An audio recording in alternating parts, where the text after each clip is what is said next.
Hello viewers, আজকে আমরা আলোচনা করব কিভাবে 2D শেপস এডিট করে সেটি নিয়ে এবং 3D Max এ টেক্সট নিয়ে। 3D Max এ টেক্সট পাওয়া যায় যথারীতি কমান্ড প্যানেলে ক্রিয়েটের ভিতরে শেপসে।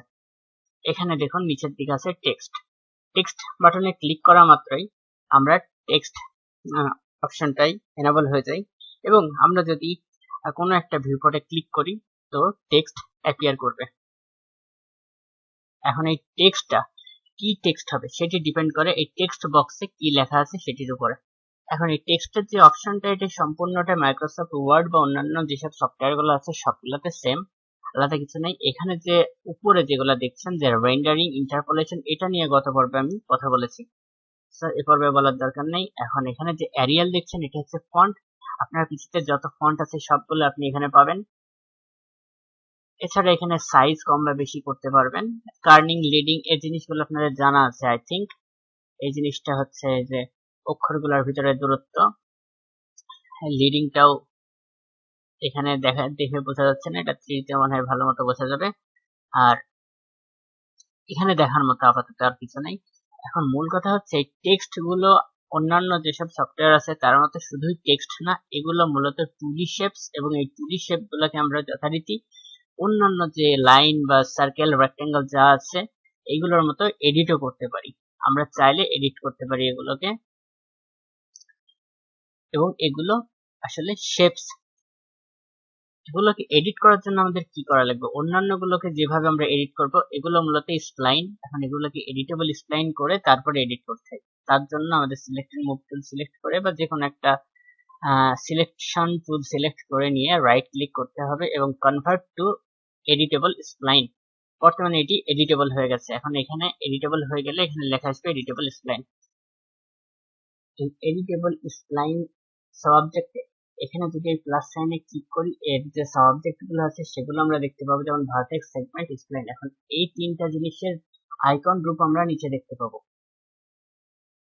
যদি আমরা ভার্টেক্স সিলেক্ট করি এখানে ভার্টেক্স, বা এখানে যদি আমরা সেগমেন্ট সিলেক্ট করি দেখুন এখানে সেগমেন্ট, তেমনি এখানে স্প্লাইন, স্প্লাইন সাবজেক্ট মোডে যাবে।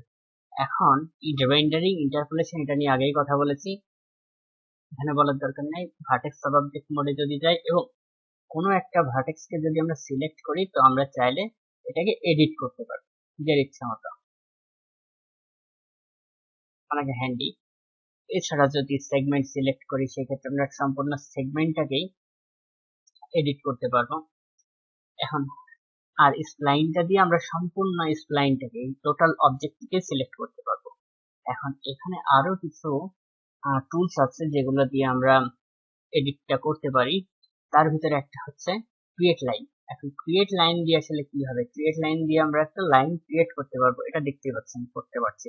এখন এই লাইনটার বিশেষত্ব এটি হচ্ছে, যদি আমরা সিলেকশন টুলে যাই সেই ক্ষেত্রে দেখব এটি একটি আলাদা অবজেক্ট, কিন্তু যদি সেগমেন্ট এখন ছেড়ে দিই, আনসিলেক্ট করি সেই ক্ষেত্রে এবার যদি আমরা মুভ করি দেখুন এটি একসাথে মুভ হচ্ছে। এটির কারণ হচ্ছে যে ক্রিয়েট লাইন করলে যে অবজেক্ট সিলেক্ট থাকা অবস্থায় আমরা ক্রিয়েট লাইন করব সেটি ওই অবজেক্টের অ্যাটাচড হয়ে যাবে। এখন এই অ্যাটাচ হয়ে যাওয়া ছাড়াও আরো অ্যাটাচ করার উপায় আছে, যেমন অন্যান্য যেসব অবজেক্ট গুলো আছে সেগুলোকে যদি আমার অ্যাটাচ করতে হয় সেই ক্ষেত্রে আমরা কি করব? সেই ক্ষেত্রে আমরা অ্যাটাচ বাটনে ক্লিক করব এবং এখানে অ্যাটাচ, ওকে, এটি অ্যাটাচ হয়ে গেছে। সিলেক্টেড মুভ টুল সিলেক্ট করলে দেখতে পাবো এখন এখানে অ্যাটাচ মাল্টি আছে, এটি দিয়ে আমরা একসাথে অনেকগুলো অবজেক্টকে সিলেক্ট করতে পারবো। যেহেতু একমাত্র ম্যাক্স টেক্সট এই শব্দটাই এখানে আছে, শেপটাই আছে যেটি এখনো অ্যাটাচ করা হয়নি, তো এটির নামই এসেছে। এখন এটি যদি আমি সিলেক্ট করে অ্যাটাচ করে দিই এটিও অ্যাটাচ হয়ে যাবে। এখন তিনটাই অ্যাটাচ হয়ে গেছে। সবকিছু অ্যাটাচ হয়ে যাওয়ার পরে এখন আরো এখানে কিছু অপশন আছে যেগুলো আমাদের এডিট করার জন্য কাজে লাগে। তার ভিতরে একটা খুব বেশি ইম্পর্টেন্ট জিনিস হচ্ছে ফিলেট। এখন ফিলেটটা করার জন্য আমাদেরকে ভার্টেক্সের সাবজেক্ট মোডে যেতে হবে। এখন ভার্টেক্সের সাবজেক্ট মোডে গিয়ে যদি আমরা ফিলেটটাকে দেখি, ফিলেটে যদি আমরা কম বা বেশি করি দেখুন যে এখানে স্মুথ হয়ে যাচ্ছে কর্নার গুলো। এখানে আরো একটা আছে সেটি হচ্ছে চেমফার। চেমফারের জন্য আমরা আরেকটা সাবজেক্ট ভার্টেক্স সিলেক্ট করি এবং চেমফার করলে দেখবেন যে এটি সেগমেন্ট সৃষ্টি করছে, মানে সেগমেন্ট আকারে স্মুথ করছে। আসলে ফিলেটের মতো না, এটি সেগমেন্ট আকারে হয়। আর এই জিনিসটা ভালো পলিতে বোঝা যাবে, এডিটেবল পলিতে।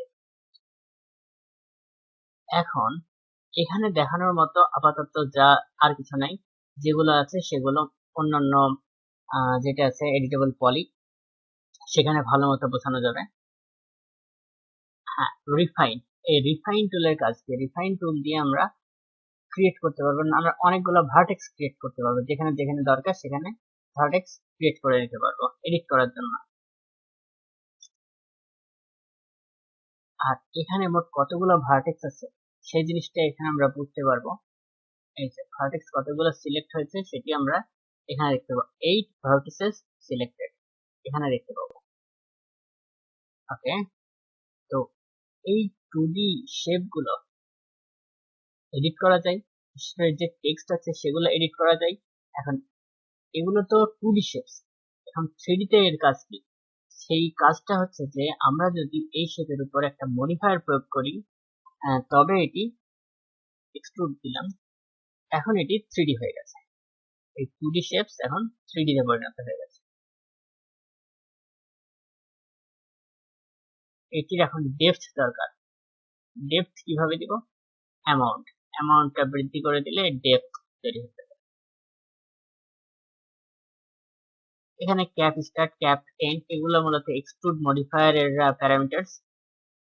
ক্যাপ এন্ড দিলে আমরা এদিকে গর্ত হয়ে গেছে দেখতে পাচ্ছি, আর ক্যাপ স্টার্ট দিলে ওইদিকে হয়ে যাবে, ফাঁকা হয়ে যাবে। এছাড়া এগুলো মূলত মডিফায়ার এর প্যারামিটারস। এখন যে জিনিসটা আমরা বোঝা যাচ্ছে, এই 2D শেপস গুলোকে এডিট করা যায় এডিটেবল স্প্লাইন করে, আর টেক্সট সেগুলো মূলত আসলে 2D শেপস, এবং এটা দিয়েও আমরা নানা রকম এডিট করে 3D অবজেক্ট ক্রিয়েট করতে পারি, অর্থাৎ এটিও এডিটেবল।